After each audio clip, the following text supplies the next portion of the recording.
അയോധ്യയിൽ പ്രാണപ്രതിഷ്ഠയ്ക്കായുള്ള ശ്രീരാമ വിഗ്രഹം തെരഞ്ഞെടുത്തു. കർണാടക സ്വദേശി അരുൺ യോഗിരാജാണ് വിഗ്രഹം നിർമ്മിച്ചത്. കൃഷ്ണശിലയും മാർബിളിലും തയ്യാറാക്കിയ രാംലല്ലയുടെ 3 ശില്പങ്ങളിൽ ഒന്നാണ് പ്രതിഷ്ഠയ്ക്കായി തെരഞ്ഞെടുത്തത്. 22-നാണ് പ്രാണപ്രതിഷ്ഠാ ചടങ്ങ് നടക്കുക.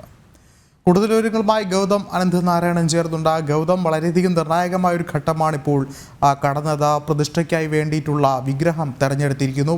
ഇനി എന്ത് തന്നെയായാലും വളരെയധികം വേഗത്തിൽ ഒരുക്കങ്ങൾ ചെയ്തു തീർക്കുക എന്നുള്ളതാണ്. വളരെയധികം ആവശ്യവുമാണ് അയോധ്യ. വിഷ്ണു, ഈ അയോധ്യയിലെ രാമക്ഷേത്രത്തിൽ പ്രതിഷ്ഠിക്കുവാനുള്ള രാംലല്ലയുടെ വിഗ്രഹം വളരെ രഹസ്യമായാണത് നിർമ്മിച്ചിട്ടുള്ളത്. ഇപ്പോഴും അതിന്റെ നിർമ്മാണം എവിടെയാണ് നടന്നത് എന്നത് സംബന്ധിച്ച് തീർത്ഥക്ഷേത്ര ട്രസ്റ്റിന്റെ ചില മുതിർന്ന ഭാരവാഹികൾക്കല്ലാതെ അതുമായി ബന്ധപ്പെട്ട മറ്റ് വിശദാംശങ്ങൾ ആർക്കും അറിയില്ല.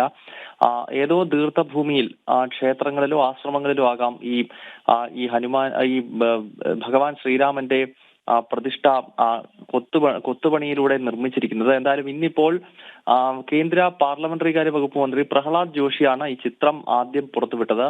അതിലൂടെ തീർത്ഥക്ഷേത്ര ട്രസ്റ്റും ഇന്നിപ്പോൾ വ്യക്തമാക്കുന്നത് ഏത് പ്രതിഷ്ഠയാണ് പ്രാണപ്രതിഷ്ഠാ സമയത്ത് പ്രധാന ക്ഷേത്ര ശ്രീകോവിലിൽ പ്രതിഷ്ഠിക്കേണ്ടത് എന്നത് സംബന്ധിച്ചുള്ള ധാരണയായിരിക്കുന്നു. അതൊരു വോട്ടെടുപ്പിലൂടെയാണ് ധാരണയായത്. കാരണം 3 വിഗ്രഹങ്ങൾ കൊത്തുപണിയിലൂടെ നിർമ്മിക്കുന്നുണ്ടായിരുന്നു. ആ 3-ൽ ഒരെണ്ണം തെരഞ്ഞെടുക്കുന്നത് വോട്ടെടുപ്പിലൂടെയാണ്. അത് തെരഞ്ഞെടുത്തിരിക്കുന്നു എന്ന വിവരം മാത്രമാണ് നിലവിൽ ഈ ക്ഷേത്രത്തിലെ പ്രതിഷ്ഠ സംബന്ധിച്ച് ഇപ്പോൾ നമുക്ക് ലഭ്യമാകുന്ന വിവരം. വിഷ്ണു, ഗൗതം, അതോടൊപ്പം തന്നെ നിലവിൽ മറ്റു തരത്തിലുള്ള ഒരുക്കങ്ങൾ സംബന്ധിച്ച് എന്തെങ്കിലും വിവരങ്ങൾ പുറത്തു വരുന്നുണ്ടോ? ഇനിയിപ്പോൾ എന്ത് തന്നെയായാലും വളരെ വലിയ രീതിയിലുള്ളൊരു ആഘോഷങ്ങളൊക്കെയും ഈ ഒരു ഘട്ടത്തിലും നടക്കുകയാണ് അയോധ്യയിൽ.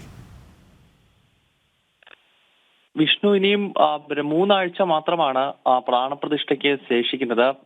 22-ാം തീയതി ഉച്ചയ്ക്ക് 12:20 ശ്രീകോവിലിൽ രാംലല്ലയുടെ പ്രാണപ്രതിഷ്ഠ നടക്കും.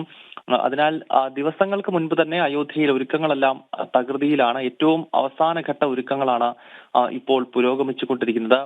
നേരത്തെ പ്രധാനമന്ത്രി നരേന്ദ്രമോദി 30-ാം തീയതി അദ്ദേഹം അയോധ്യയിൽ എത്തുകയും വിമാനത്താവളവും റെയിൽവേ സ്റ്റേഷനും അടങ്ങുന്ന പദ്ധതികൾ അയോധ്യയ്ക്ക് സമ്മാനിക്കുകയും ചെയ്തു, നാടിനെ സമ്മാനിക്കുകയും ചെയ്തു.